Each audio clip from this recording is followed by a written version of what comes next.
Nourrissant, pratique et surtout pas cher, le kebab fait fureur chez les jeunes. En France, 10 kebabs sont mangés chaque seconde, soit 310 millions chaque année. Après l'Allemagne, nous sommes le pays qui possède le plus de snacks kebab en Europe. La particularité de ce sandwich, c'est sa viande grillée sur une broche tournante. Appétissant, mais c'est quoi exactement la viande utilisée pour un kebab? Est-ce que vous aimez les kebabs? Est-ce que vous en mangez? Je ne sais même pas ce que c'est. C'est bon, ouais, parce qu'il y a dedans. Vous savez quelle viande on utilise pour faire un kebab? À la base, c'est de l'agneau. Ouais, le bœuf ou le mouton. Poulet aussi, je crois, non? C'est de l'agneau, c'est du mouton. Et avant, c'était du veau, je crois. Je vais pas dire de bêtises, mais c'est de la chèvre, non? Ou du mouton. Vous savez comment elle est fabriquée? Ah non, pas du tout. Gros, ça doit être de mauvaise qualité, mais on s'en plaint pas. Du moment que je tombe pas malade, je me pose pas vraiment la question, non. J'ai pas envie de savoir. Mais vous en mangez quand même. Mais j'en mange quand même parce que c'est très bon.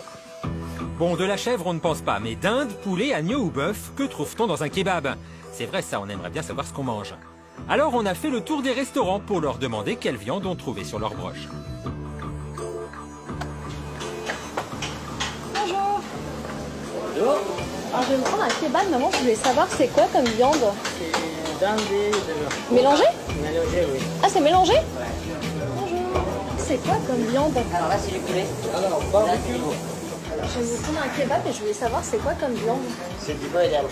C'est Du veau et de la dinde. du veau et de la dinde? Ah, c'est les deux mélangés? D'accord. Pourquoi vous mélangez les deux? Sauce. Et juste, je comprends pas pourquoi vous mélangez deux viandes. Et Deux pourquoi? raisons. Ah, dites-moi.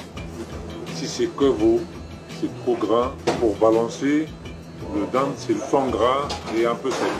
D'accord. Pour avoir une goût normale pour tout le monde, on le mélange. Et il y a pas mal de maisons qui font que de dinde. Et là, c'est pas bon. Ah ouais? Ouais, la qualité est minime. À l'origine, un kebab, c'est fait avec de l'agneau.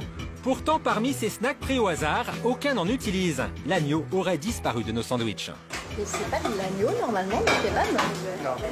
Non? Ouais, mais déjà, ici, ils croient que c'est de l'agneau, mais c'est qu'il n'y a pas d'agneau. C'est veau ou poulet? Jamais fait agneau de kebab. Pour une seule raison. Du confort. Non. C'est trop cher.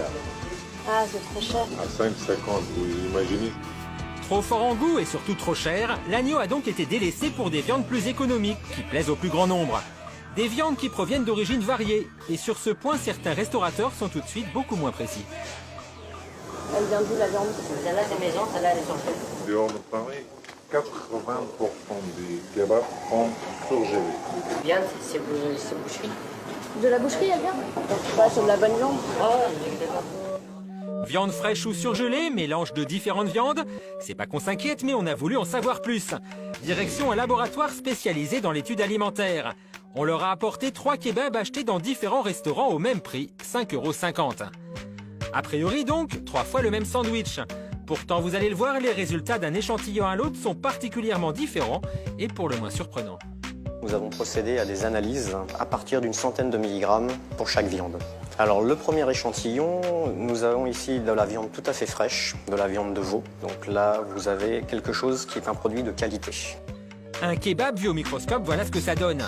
Pour ce premier échantillon, c'est un sans faute. De la viande de veau non reconstituée, ça correspond exactement à ce qu'on nous a vendu au restaurant.